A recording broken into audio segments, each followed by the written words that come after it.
Olá! Gostaria de saber se você sabe qual é a semelhança entre o processo de fazer chapinha e babyliss no cabelo e o processo de fritar ovo. E aí, você consegue relacionar os dois? Você consegue me dizer se os dois acontecem com o mesmo processo e por quê? Até o final do vídeo a gente vai descobrir. A aula de hoje a gente vai falar um pouquinho sobre proteínas. As proteínas, elas são as biomoléculas mais abundantes no nosso corpo. Pensando em proteínas, a gente tem que pensar que elas são o quê? Um conjunto de aminoácidos. É como se fosse o polímero do aminoácido. Você tem que lembrar que o aminoácido é o monômero daquela proteína, né? Então, a gente vai ter vários monômeros, ou seja, vários aminoácidos se ligando através de ligações peptídicas para a formação dessas proteínas. E as proteínas são de extrema importância, principalmente no organismo. Por quê? Olha, vamos citar alguns exemplos dela. Algumas funções. Temos função estrutural, por exemplo, queratina, colágeno, para a formação das nossas unhas, cabelos, entre outras coisas também no nosso organismo. Elas possuem funções hormonal, por exemplo, no caso da insulina, e também função de defesa, por exemplo, os anticorpos. Então, as proteínas são uma classe de biomoléculas extremamente importantes. Mas como que essas proteínas elas se organizam, né? Como que elas se dão em forma estrutural? O que modifica de uma proteína para outra? Porque temos diversas proteínas e elas são provenientes de apenas 20 aminoácidos essenciais. Então, como que elas se organizam? Vamos lá. Como você viu, as proteínas elas possuem diversas funções. Mas o que vai diferir uma proteína da outra? Porque nós temos que os aminoácidos que vão formar as proteínas são apenas 20. Então, vamos relembrar. A gente tem vários aminoácidos fazendo ligações peptídicas para formar a proteína. Quando temos apenas esses aminoácidos fazendo ligações peptídicas, vamos imaginar um colar de pérolas. Seria basicamente a estrutura primária da proteína. Então, essa proteína, ela pode se encontrar de várias conformações estruturais. A mais simples é a estrutura primária, onde coloca aí, pensa no colar de pérolas da sua avó, como se cada bolinha fosse um aminoácido e entre uma bolinha e outra, uma pérolazinha e outra, a gente tem o quê? As ligações peptídicas. Então, quem tiver dúvida, dê uma relembrada o que é ligação peptídica. E pensando em estrutura secundária, como eu disse, né, sou química, não sou desenhista, temos duas maneiras. A alfa-hélice, como se fosse, antigamente a gente tinha aquele telefone com fio, é exatamente aquele telefone com fio. E agora as folhas betas é como se você tivesse dobrado, né, uma folha de papel, então você abre e aquilo dali seria uma folha beta. Uma maneira mais didática da gente entender.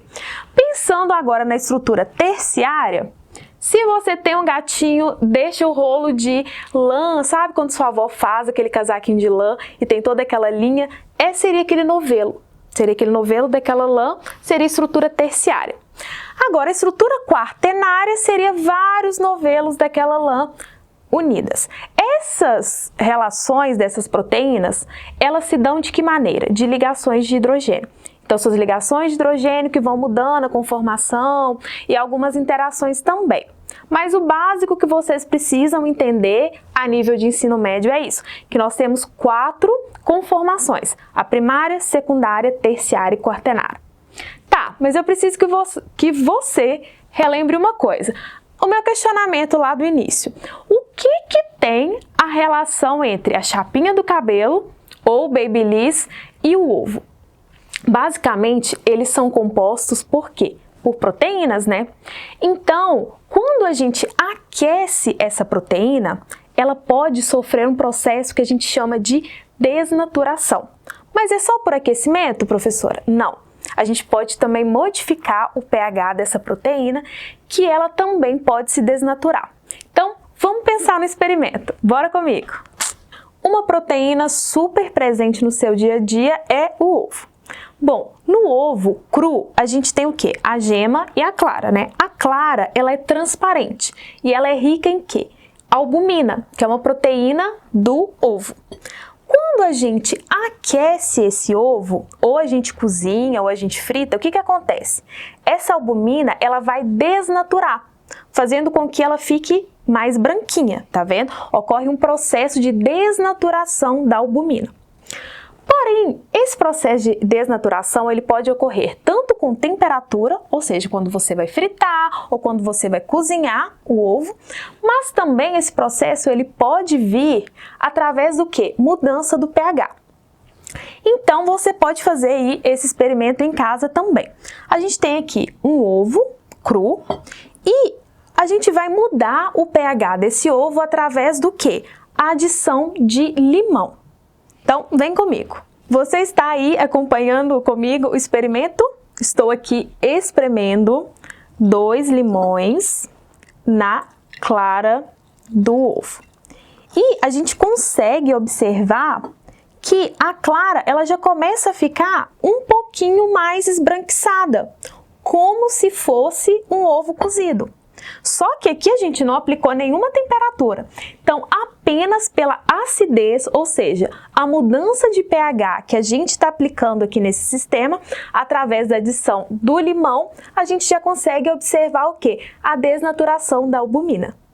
Como você conseguiu observar no experimento que a gente fez com relação à albumina do ovo, o que acontece ali? É o processo de desnaturação. Então, onde a gente tem uma estrutura terciária, por exemplo, da nossa proteína, que a partir do momento que ela vai ser submetida a temperatura ou a pHs diferentes, a gente vai ter o processo de desnaturação. Ou seja, a estrutura conformacional terciária daquela proteína, ela vai se abrindo, ela vai se desnaturando.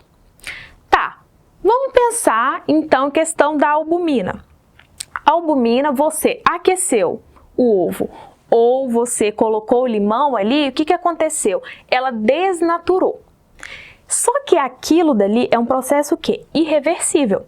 Porque você não consegue mais voltar com a estrutura, né, inicial da proteína. Porém, quando a gente trabalha com o quê? Com o cabelo. O cabelo, ele também é proteína, ele é queratina. Então, você aqueceu o cabelo para fazer a chapinha ali. Você também está desnaturando o cabelo, aquela proteína ali da queratina. E o Babyliss, a mesma coisa. Você colocou, aqueceu o cabelo com Babyliss, você está desnaturando. A partir do momento que você desnaturou a proteína, a queratina, você consegue modelar o cabelo da maneira que você quiser. Só que o processo do cabelo, quando você lava o cabelo, o que acontece? O cabelo volta ao natural. Quando eu tenho a queratina, é um processo o quê? Reversível.